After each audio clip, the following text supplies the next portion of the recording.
Good morning friends, मैं सलोनी गर्ग आप सभी का अपने यूट्यूब चैनल पर स्वागत करती हूं। आज हम देखेंगे 7 सितंबर की शिक्षा जगत की मुख्य खबरें। सबसे पहली न्यूज़ क्या है कि पूरे इंतजाम के साथ स्कूल खोलने की तैयारियां तेज। पूरे इंतजाम के साथ स्कूल खोलने की तैयारियां की जा रही हैं। इसमें क्या किया जा रहा है कि एक क्लास में अधिकतम 15 से 20 बच्चे आएंगे, 3 घंटे का स्कूल होगा और स्कूल को 2 शिफ्ट में चलाने का सुझाव। तो ये तैयारियां चल रही हैं कुछ इस तरीके से, फिर स्कूल खुलेंगे। आंखों से 33 सेंटीमीटर दूर रखें मोबाइल लैपटॉप। कोरोना काल में ऑनलाइन क्लास के कारण बच्चों का स्क्रीन टाइम 4 गुना बढ़ गया है। ऐसे में इससे होने वाले नुकसान को लेकर बच्चों के अभिभावक चिंतित हैं।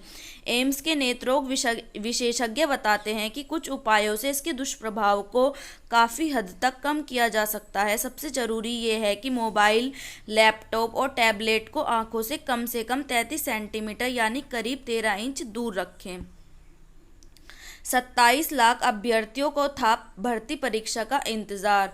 आरआरबी इलाहाबाद ने परीक्षा की शुरू की तैयारी। देश भर में 1.25 करोड़ से ज़्यादा ने किया आवेदन। रेलवे की non technical popular category NTPC और ग्रुप डी के 8,000 से ज़्यादा पदों के लिए आवेदन करने वाले 27 लाख से ज़्यादा अभ्यर्थी 1.25 साल से परीक्षा की तिथि घोषित कराने का इंतजार कर रहे थे। अब रेलवे बोर्ड द्वारा 15 दिसंबर से परीक्षा के ऐलान के बाद अभ्यर्थियों ने भी राहत भरी सांस ली है। इस बीच आरआरबी इलाहाबाद ने भी परीक्षा कराए जाने को लेकर अपनी तैयारियां शुरू कर दी हैं। सोशल मीडिया पर इसके लिए अभियान चलाया गया था, तभी ये डेट डिक्लेयर हुई है। डीयू में दाखिले के लिए 80 केंद्रों पर हुई परीक्षा। दिल्ली विश्वविद्यालय में शैक्षणिक सत्र 2020-21 में यूजी, पीजी, एमफिल, पीएचडी पाठ्यक्रमों में दाखिले के लिए रविवार से प्रवेश परीक्षाओं की शुरुआत हो गई है। जेईई मेन 75 से 80% रही उपस्थिति। इंजीनियरिंग कॉलेजों में दाखिले के लिए आयोजित जेईई मेन रविवार को संपन्न हो गई। 75 से 80% छात्रों ने जेईई में उपस्थिति दर्ज कराई। एनटीए 11 सितंबर तक इसका परिणाम जारी कर देगी। उसी दिन जेईई मेन की जनवरी और सितंबर में आयोजित दोनों परीक्षाओं में से बेस्ट स्कोर के आधार पर मेरिट लिस्ट जारी होगी। अब जेईई मेन के बाद अब नीट की परीक्षा के लिए भी एनटीए तैयार हो गई है। एनडीए की परीक्षा में आधी रही उपस्थिति। 102 केंद्रों में 53% ने दी परीक्षा। गणित के सवालों ने उलझाया, लेकिन आसान रहा पेपर। यूपीएससी की ओर से रविवार को आयोजित एनडीए 1 एवं एनडीए 2 की परीक्षा में 52.52% अभ्यर्थी उपस्थित रहे, जबकि 47.5% अभ्यर्थियों ने परीक्षा छोड़ दी। अभ्यर्थियों को गणित के पेपर ने उलझाया, लेकिन पिछले कुछ वर्षों के मुकाबले इस बार पेपर आसान और संतुलित रहा। पीसीएस 18 का फाइनल रिजल्ट जल्द। अगले सप्ताह 988 पदों पर चयन प्रक्रिया पूरी करने के आसार। 25 अगस्त को पूरा हो चुका है इंटरव्यू। उत्तर प्रदेश लोक सेवा आयोग पीसीएस 2018 का अंतिम चयन परिणाम जल्द जारी होने जा रहा है। परिणाम अगले सप्ताह तक आने की उम्मीद है। पीसीएस 2018 का इंटरव्यू बीते 25 अगस्त को पूरा हो चुका है और आयोग में अब रिजल्ट को अंतिम रूप जारी करने जा रहा है। पीसीएस 2019 की मुख्य परीक्षा 22 सितंबर से शुरू होनी है। ऐसे में आयोग का पूरा प्रयास होगा कि पीसीएस 2018 का अंतिम चयन परिणाम किसी भी सूरत में 22 सितंबर से पहले जारी कर दिया जाए। नई शिक्षा प्रणाली में लाएगी सुधार। नई नीति शिक्षा प्रणाली में लाएगी सुधार। निशंक। केंद्रीय शिक्षा मंत्री रमेश पोखरियाल निशंक ने कहा कि राष्ट्रीय शिक्षा नीति 2020 भारत की शिक्षा प्रणाली में सुधार और बदलाव लाएगी। G20 देशों के शिक्षा मंत्रियों की वर्चुअल बैठक में उन्होंने कहा कि भारत ने कोविड-19 महामारी के बीच चुनौती को कम करने पर काम किया है। पाठ्यक्रम को सरल सुगम बनाए शिक्षक। राज्यपाल जो उत्तर प्रदेश की राज्यपाल आनंदीबेन पटेल हैं, उन्होंने ई कॉन्फ्रेंसिंग में कहा कि शिक्षकों की मदद करने और ई लर्निंग को प्रोत्साहन देने के लिए शिक्षा की पहुंच और गुणवत्ता में सुधार के लिए निरंतर कार्य करना होगा। उन्होंने कहा कि ई पाठशाला, विविध ई पुस्तक आदि ऐसी शिक्षण सामग्री की पहुंच दूरस्थ अंचलों के छात्रों तक बनानी होगी। उन्होंने कहा कि आज के युग में शिक्षक की भूमिका अत्यंत महत्वपूर्ण है। एक आदर्श शिक्षक के सभी व्यवहारों का असर उसके शिष्यों पर पड़ता है। इसलिए शिक्षक को चाहिए कि वे अपनी विषय वस्तु को इतना सहज, सरल, सुगम, सुरुचिपूर्ण एवं आनंददायक बनाकर पढ़ाए ताकि बच्चों को यह भी पता न चले कि उसने अपना पाठ कब याद कर लिया। विश्व आयुर्वेद मिशन ने किया शिक्षकों का सम्मान। प्रोफेसर जीसी त्रिपाठी ने डॉक्टर राधाकृष्णन के जीवन पर प्रकाश डाला। विश्व आयुर्वेद मिशन के तत्वावधान में शिक्षक दिवस के मौके पर ऑनलाइन वेबिनार में आयुर्वेद के 30 शिक्षकों को सम्मानित किया गया। खाली रह गए पद, अब भर्ती का इंतजार। योग्य अभ्यर्थी नहीं मिलने से उत्तर प्रदेश लोक सेवा आयोग की कई भर्तियों में पद नहीं भरे जा सके। खाली पदों को भरने के लिए नए सिरे से विज्ञापन निकालना होगा, लेकिन विज्ञापन कब निकलेगा उस पर असमंजस है, क्योंकि आयोग अभी पहले से तय भर्तियों को पूरी करवा रहा है। आयोग की कार्यप्रणाली को देखकर साफ नजर आ रहा है कि प्रतियोगियों को भर्ती के लिए महीनों इंतजार करना होगा।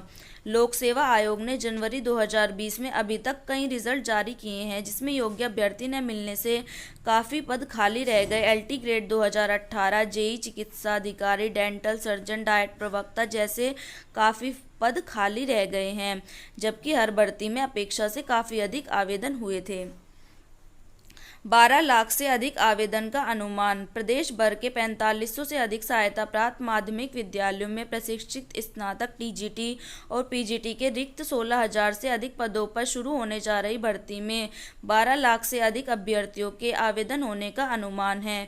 इसमें पहले 2016 में टीजीटी के 7950 और पीजीटी के 1344 पदों पर भर्ती के लिए 10.71 लाख अभ्यर्थियों ने फॉर्म भरे थे और फिलहाल यह भर्ती पूरी नहीं हो सकी है। उत्तर प्रदेश माध्यमिक शिक्षा सेवा चयन बोर्ड की ओर से सुप्रीम कोर्ट में दाखिल जवाब के अनुसार टीजीटी के 13,237 और पीजीटी के 2896 रिक्त पदों की सूचना मिल चुकी है। हालांकि यह संख्या घट बढ़ सकती है। प्रदेश में 15 लाख से अधिक बीएड पास युवक बेरोजगार। एक अनुमान के मुताबिक वर्तमान में उत्तर प्रदेश में सिर्फ बीएड पास बेरोजगारों की संख्या 15 लाख से अधिक है। प्रशिक्षित स्नातक के लिए बीएड अभ्यर्थी आवेदन के योग्य हैं, जबकि प्रवक्ता पद के लिए परास्नातक करने वाले फॉर्म भर सकते हैं। बेरोजगारों की बड़ी संख्या के मद्देनजर चयन बोर्ड ने भी अपनी तैयारी शुरू की है। विकल्प देने का आज अंतिम दिन। पीसीएस, एसीएफ, आरएएफ यानी कि सम्मिलित राज्य प्रवर अधीनस्थ संरक्षक क्षेत्रीय वन अधिकारी परीक्षा 2020 के अभ्यर्थियों के पास जिले का विकल्प बताने का आज अंतिम मौका है। अगर विकल्प बताने से चूक गए तो बाद में कोई सहूलियत नहीं मिलेगी। उत्तर प्रदेश लोक सेवा आयोग ने प्रारंभिक परीक्षा में शामिल होने वाले अभ्यर्थियों से उनके पसंदीदा 3 जिले का नाम पूछा है। चयन बोर्ड पर आज लगेगा प्रतियोगियों का जमघट। स्थगित परीक्षा जल्द कराने, नई भर्ती का विज्ञापन व रुका रिजल्ट जारी करने की मांग को लेकर अभ्यर्थी सोमवार को माध्यमिक शिक्षा सेवा चयन बोर्ड कार्यालय का घेराव करेंगे। तदर्थ शिक्षकों को भी मिलेंगे भारांक। सहायता प्राप्त स्कूलों में शिक्षक भर्ती में तदर्थ शिक्षकों को शिक्षा मित्रों की तर्ज पर भारांक दिया जाएगा। प्रवक्ता को साक्षात्कार और एलटी ग्रेड को लिखित परीक्षा में भारांक दिया जाएगा। 16,000 शिक्षकों के पदों पर होगी भर्ती। फिलहाल सेवा चयन बोर्ड 16,000 पदों को चिन्हित कर भर्ती कराने की तैयारी कर रहा है। प्रदेश में 4500 से अधिक सहायता प्राप्त इंटर कॉलेज हैं, लेकिन अव्वल तो इनमें नियमित भर्ती नहीं होती और जो भर्ती होती है वे विवादों में फंस जाती है। नेशनल टेस्टिंग एजेंसी जेईई के बाद अब नीट के लिए भी तैयार। देश भर में इंजीनियरिंग परीक्षा जेईई मेन सफलतापूर्वक कराने के बाद अब परीक्षा आयोजित कराने के बाद अब संस्थान नेशनल टेस्टिंग एजेंसी ने मेडिकल प्रवेश परीक्षा नीट के सफल आयोजन के लिए भी कमर कस ली है। पूरे देश में 13 सितंबर को नीट परीक्षा का आयोजन होगा, जिसके लिए 15 लाख से ज़्यादा विद्यार्थियों ने पंजीकरण कराया है। माध्यमिक स्तर तक अनिवार्य हो संस्कृत। आनंदीबेन पटेल जो हमारे उत्तर प्रदेश की राज्यपाल हैं, उन्होंने कहा कि माध्यमिक स्तर तक संस्कृत को अनिवार्य किया जाए। पाठ्यक्रम को सरल सुगम बनाए शिक्षक। उन्होंने ये भी बताया कि पाठ्यक्रम को सरल और सुगम बनाना चाहिए शिक्षकों को, जैसा कि मैं आपको पहले बता चुकी हूँ। महिला अभ्यर्थियों ने की ट्रेनिंग कराने की मांग। सिपाही अब सिपाही भर्ती 49,568 की महिला अभ्यर्थियों ने पुलिस भर्ती बोर्ड पर नाराजगी जताई है। आरोप लगाया कि परिणाम घोषित होने के 6 महीने बाद भी अभी तक ट्रेनिंग के लिए नहीं बुलाया गया। प्रथम चरण में सिर्फ 14,000 अभ्यर्थियों को बुलाया गया, जबकि महिला अभ्यर्थी समेत अन्य लोगों की ट्रेनिंग करने का पूरा इंतजाम है।